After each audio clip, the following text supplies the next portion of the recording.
My name is Aval Sadar. I am from Wisconsin in the United States. I was previously a soldier in the United States Army, and then after I retired, I worked in construction and now for a company called Gordon's Food Services in the shipping industry. Jordan Matson firstly explains how he met the Kurdish people.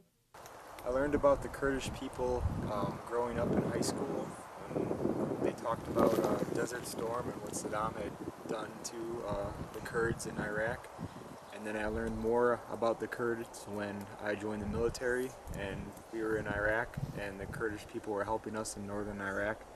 And then before I came over to join the YPG, I did some research and I learned about Kurdistan and that the Kurdish people are from 4 nations, Turkey, Iraq, Iran, and Syria, and how they struggle to be able to live together in peace.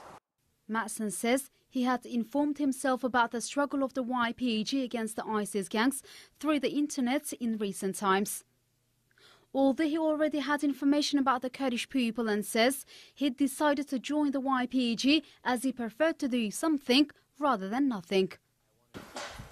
I learned about the YPG on Facebook and I wanted to come join because I got sick of watching so many innocent people be killed as Daesh grew and my country doing nothing about it for over a year. I got sick of everyone saying how bad it was but doing nothing about it. So I made up my own mind to come over here to do something about it.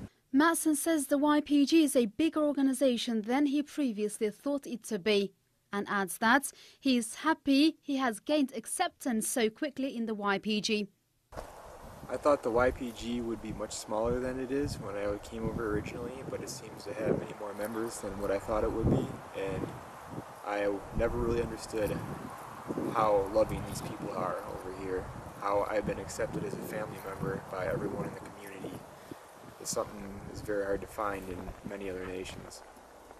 He says he observes the border with ISIS with his unit and did not have any difficulties regarding the conditions in the YPG except the language barrier for the moment. About 2 weeks ago, I flew over from the United States into Iraq, and then I came to Rojava and I was in my unit for around a week. And now I am at the hospital recovering from my injuries. Coming over, they've been very open and welcoming to me. It's been an interesting experience because I only know a little Kurdish and they only know a little English, some. And so a lot of what we communicate with is body language and trying to understand each other. But it's been a very fun time trying to learn Kurdish while at the same time they are learning English so we can communicate better together.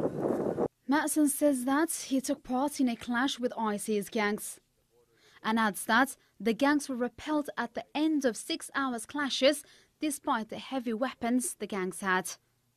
Well, most of the time you're spent watching the border with Daesh, so there isn't much of a life.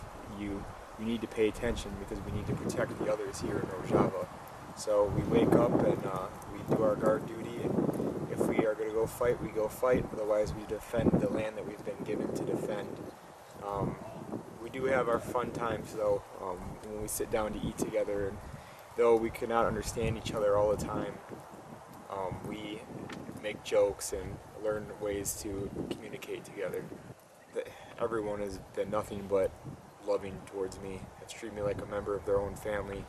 When we are not fighting, their families have asked me to come stay with them and or have dinner with them, and it's something that's new to me and I'm very appreciative.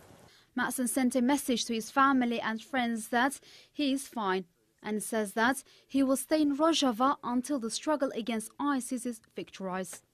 When I told my family about my decision to come to Syria and Kurdistan to fight against ISIS, at first they were very concerned because they did not want any harm to come to me.